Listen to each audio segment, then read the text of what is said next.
It's March 1974, a remote island in the Philippines. An old man stumbles out of the jungle, skeletal, scarred, feral. His clothes are tattered, his eyes are wild. He's gripping a rifle that hasn't been fired in years. When soldiers approach him, he doesn't surrender. He doesn't even speak. He just stares. Because in his mind, the war never ended. For this man, a Japanese soldier named Hiroo Onoda, World War II was still happening. And it had been happening for 29 years. This is not a story about a man who didn't know history. This is a story about what happens when a soldier is given one command and spends nearly 3 decades obeying it. Hiroo Onoda was born in 1922 in Kamikawa, a small town in Japan. He grew up during Japan's imperial expansion, a time when the nation's military was reshaping Asia and patriotic duty was everything. In 1941, at the age of 19, Onoda joined the Imperial Japanese Army. He was intelligent, disciplined, promising. By 1944, he had risen to the rank of second lieutenant and was assigned to an elite military unit trained in guerrilla warfare and sabotage. This was no ordinary soldier. This was a man groomed for one specific purpose: to survive behind enemy lines. In late 1944, as the American military was island hopping toward Japan, the Imperial Japanese Army deployed small teams of soldiers to remote islands throughout the Pacific. These men were not expected to win battles. They were not expected to hold territory. Their mission was simple: survive, resist, never surrender, and above all, never, ever give up. On December 26, 1944, Hiroo Onoda was sent to Lubang Island in the Philippines. His commanding officer, Major Yoshimi Tanaka, gave him explicit orders. You are not to die by suicide. You are not to be taken prisoner. You are to surface when the war is over. The Japanese will come back for you. Onoda arrived on Lubang Island with 3 other soldiers. They established a hidden camp in the island's dense interior, a place the local Filipinos had learned to avoid. And then they waited. For the first few months, life on Lubang was almost routine. Onoda and his men hunted, they cultivated crops, they maintained their camp with military precision. But then, in March 1945, American forces were closing in on the Philippines. B-29 bombers filled the sky. Artillery fire could be heard in the distance. Onoda prepared his men for guerrilla warfare. On April 1945, American troops landed on Lubang Island. The 4 Japanese soldiers were separated, scattered, hunted. Private Shimada was captured almost immediately. He gave up. He walked out of the jungle with his hands raised. The other 3, Onoda, Akatsu, and Kazuka, refused to surrender. They split up, disappeared into the jungle, each man fighting alone against an enemy that outnumbered them 1,000 to 1. For Onoda, this was when the war truly began. On August 15, 1945, Japan surrendered. The atomic bombs had fallen. The emperor had admitted defeat. World War II was over. But Hiroo Onoda didn't know. On Lubang Island, leaflets began to fall from American planes. The war is over, they read in Japanese. Surrender, come out, the war has ended. When Onoda found these leaflets, he burned them. He assumed they were propaganda, a trick to flush him out. After all, his commanding officer had told him one thing: never surrender, never give up, we will come back for you. If the war had truly ended, the Japanese would send official officers to collect him, not Americans, not leaflets. So he waited. Days turned into weeks, weeks into months, months into years. Onoda established a new routine. He hunted wild cattle and pigs. He stole rice from local Filipino farmers. He made clothes from vines and animal hides. Most importantly, he maintained military discipline. He kept his rifle clean. He practiced tactics. He maintained watch rotations, even though he was alone.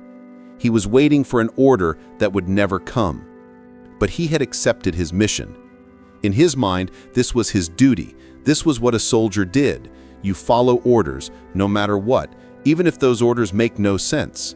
In 1950, Onoda made contact with another survivor from his unit, Private Kenshichi Kazuka. They reinforced their camp, expanded their operations, and became a two-man guerrilla force, fighting a war that had ended 5 years earlier. They occasionally fired on Filipino civilians and soldiers, shots in the dark, echoes of a conflict nobody else remembered. The locals called them the Monster and the Ghost.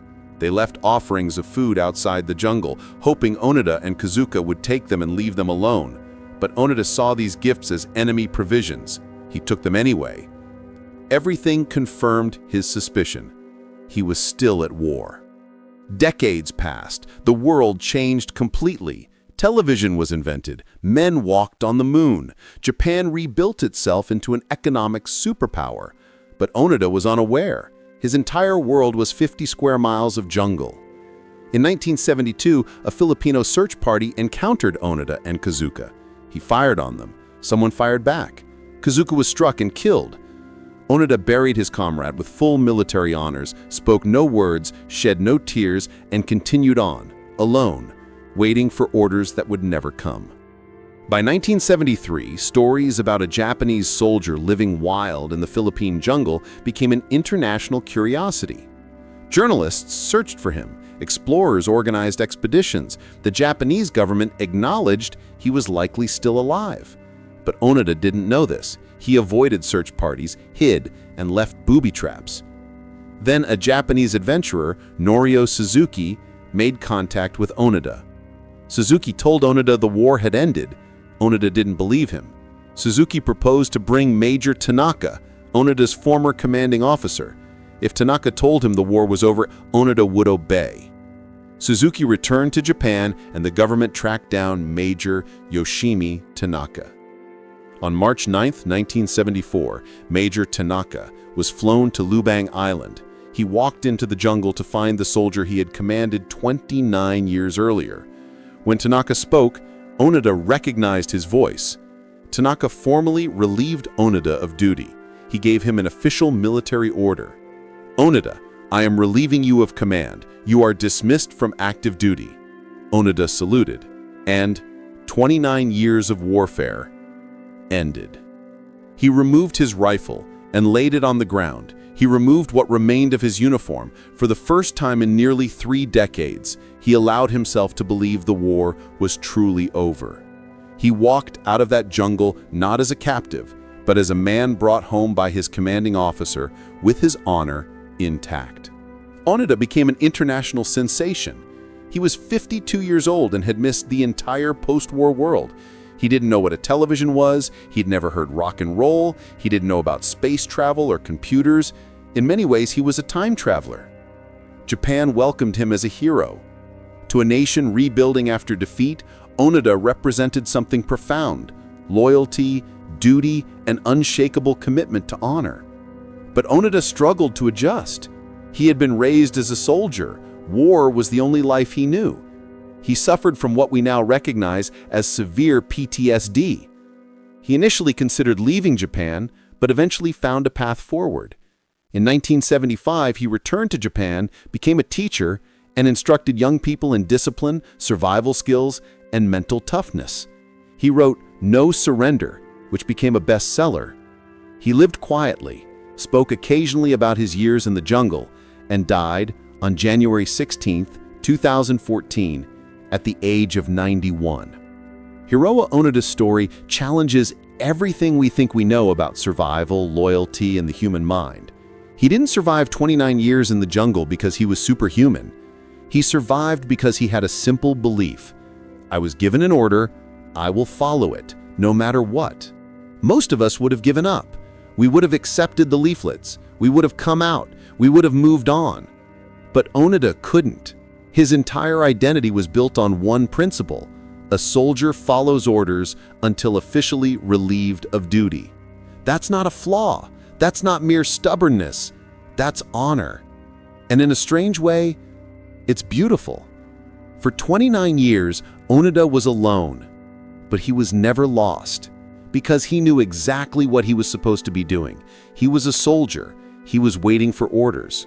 The world moved on without him, but he didn't bend. He didn't break. He didn't surrender. And when his commanding officer finally came to relieve him of duty, He had kept the faith.